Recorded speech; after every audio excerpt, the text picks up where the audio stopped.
అధ్యక్ష, గౌరవ ముఖ్యమంత్రి శ్రీ కల్వకుంట్ల చంద్రశేఖరరావు గారి సారథ్యంలో తెలంగాణ రాష్ట్రం 8.5 ఏళ్ల స్వల్పకాలంలోనే అత్యంత ప్రగతిశీల రాష్ట్రంగా రూపుదిద్దుకుంటున్నది. ప్రజా సంక్షేమంలోనూ అభివృద్ధిలోనూ యావత్ దేశానికి ఆదర్శప్రాయంగా నిలిచింది. తెలంగాణ ఆచరిస్తుంది, దేశం అనుసరిస్తుంది అని చెప్పుకునే స్థాయికి చేరుకున్నది.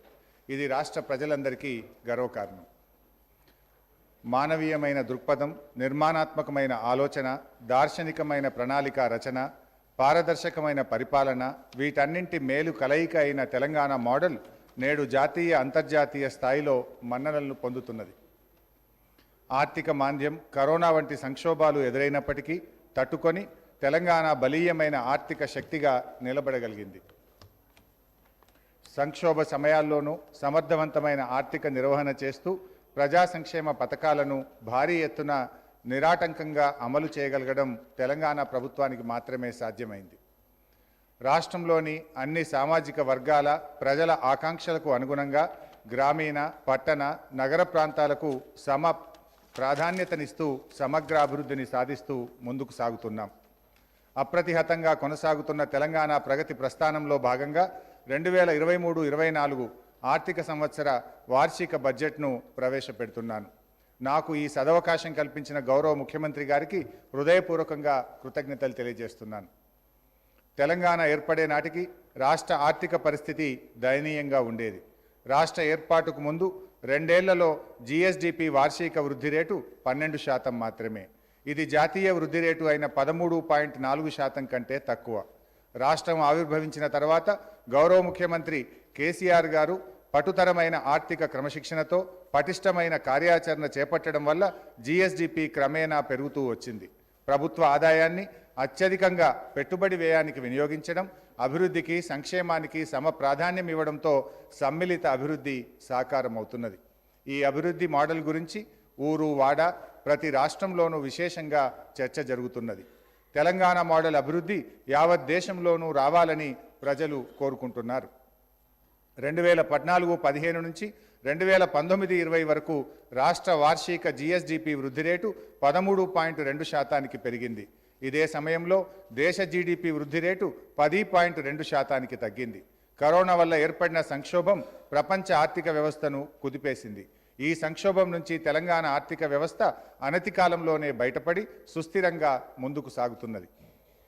2017-18 నుంచి 2021-22 సంవత్సరాల మధ్యన దక్షిణాది రాష్ట్రాల్లో తెలంగాణ అత్యధిక తలసరి ఆదాయ వృద్ధి రేటు 11.8% నమోదు చేసి రికార్డు సృష్టించింది.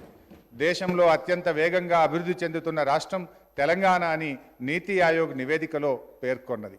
తెలంగాణ రాష్ట్రం ఏర్పడినప్పటి నుండి ప్రతి సంవత్సరం రాష్ట్ర జీఎస్డిపి వృద్ధి రేటు దేశ వృద్ధి రేటు కంటే ఎక్కువ నమోదవుతున్నది.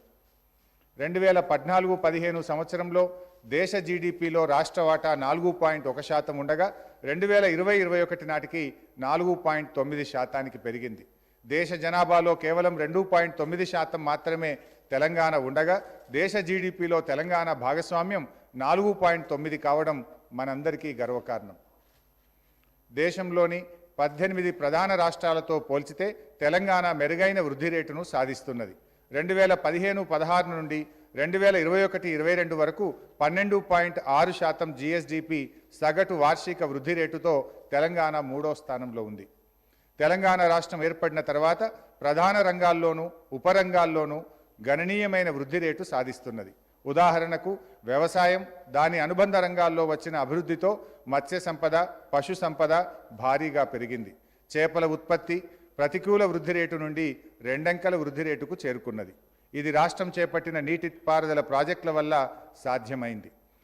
ఇదే విధంగా ద్వితీయ మరియు తృతీయ రంగంలోని ఐటీ, వాణిజ్యం, విద్యుత్తు, రవాణా, హోటళ్లు తదితర సేవా రంగాల్లో అధిక వృద్ధి రేటు నమోదవుతున్నది. ప్రపంచవ్యాప్తంగా ఆర్థిక మాంద్యం ఏర్పడినా దాని ప్రభావం తెలంగాణ రాష్ట్రంపై అంతగా లేదు. రాష్ట్రంలో వినియోగంతో పాటు అన్ని రంగాల్లో పెట్టుబడులు పెరగడం వల్లనే ఇది సాధ్యమవుతున్నది. రాష్ట్రం సాధించిన ఆర్థిక అభివృద్ధికి మరో కొలమానం తలసరి ఆదాయం. 2013-14 సంవత్సరంలో 1,12,162 రూపాయలున్న రాష్ట్ర తలసరి ఆదాయం 2022-23లో 3,17,115 రూపాయలు ఉండవచ్చని అంచనా. ఇది జాతీయ సగటు అయిన 1,70,620 రూపాయల కంటే 86% ఎక్కువ. జాతీయ తలసరి ఆదాయం కన్నా తెలంగాణ తలసరి ఆదాయం 1,46,495 రూపాయలు ఎక్కువగా ఉంది. ఇది తెలంగాణ రాష్ట్రం సాధించిన అపూర్వమైన ప్రగతికి నిదర్శనం.